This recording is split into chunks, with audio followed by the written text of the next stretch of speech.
Hello all. So most of us, I guess, install a lot of software on our computers. However, what we do not realize is the information leakage about us which can happen through these installed softwares. So let me show you a quick demo of such an information leakage case. So let me actually first run Wireshark. So Wireshark, as we all know, is a network sniffer and is actually useful in looking at all the traffic which goes in and out from our computer or the network for that matter.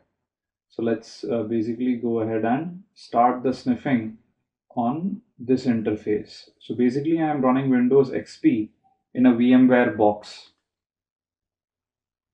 Now let me actually go ahead and run one of the software packages which I have installed recently. And let's say, let me go ahead and try to register this product. So I do not have the right registration, credentials. So let me just go ahead and type in something arbitrary, and let me click on activate. So it says the name and serial number combination is invalid. Please try again. Fine, which is acceptable because I do not have the registration credentials with me. However, let's actually see what happened in the meantime. So I guess what the software must have done is gone ahead and tried to verify the registration credentials with a master server somewhere on the internet. Well, that is okay and acceptable. However, the question is there any other information which is also being sent? So if we look at the network traffic, which is fairly less, there's a DNS query for the server, and then there is an HTTP post request happening. So let's look at this post request a little bit more in depth. So the best way to actually do this is to actually go ahead and follow TCP stream. So if you actually notice, this is the post request which happened from the software, right? And let's actually look at what all was sent. So hello and hello is basically the username and the serial which I sent, which was fair. However, if you look at the rest of the information, administrator, this is the user account. After that, we have a host of other information along with the ID or name of the PC, even my CPU type, the build type, and even my private IP address, which this VMware machine has right now, and even the MAC address, right, of my PC. So if you notice, there is a lot of information leakage here.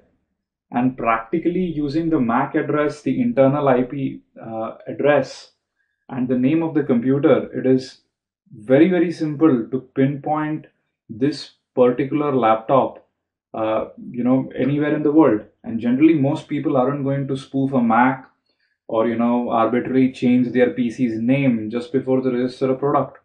Most users will unknowingly have all their default configurations. And this is a serious piece of information leakage. Though I'm using just this software as an example, there are many, many other softwares which also do similar things, right? So, in this very simple example, what I wanted to prove is that some of the softwares, once they're installed, generally go ahead and talk to their mother server, and a lot of information leakage can happen. So, how does one go about stopping all of this? Well, there's a very simple way, and what we can do is install a simple firewall such as Zone Alarm, right? So let's actually go ahead, run Zone Alarm. In the meantime, let's exit the previous program.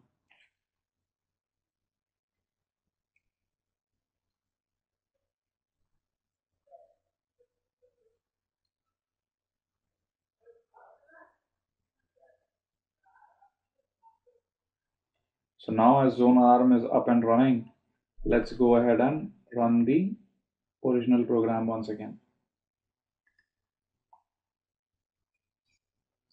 right? Let's try and register.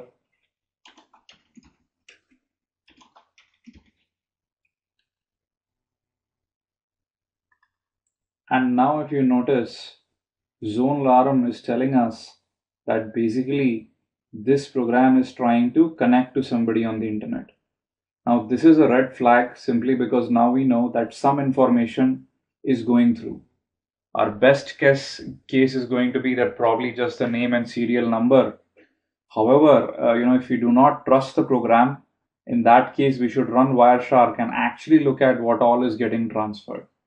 Because as one can understand, this is a serious breach of privacy. So well, that's all for this video. The point which I wanted to make is be very careful about the softwares you install, and even more careful about which programs on your laptop or PC you allow internet access to, because you really don't know what information might actually leak out. That's all for this video. Thank you. Before I end, I'd just like to make a small request. Please leave a comment behind about what you liked or disliked in the video. And another broader request is please leave comments behind on any video on SecurityTube, simply because this is very encouraging to the authors of the videos to keep creating more videos, because that is the only way they know that people are actually looking at their videos, probably liking something about them, and maybe they would want to see more videos from the same author. Well, that's all for this video. Thank you.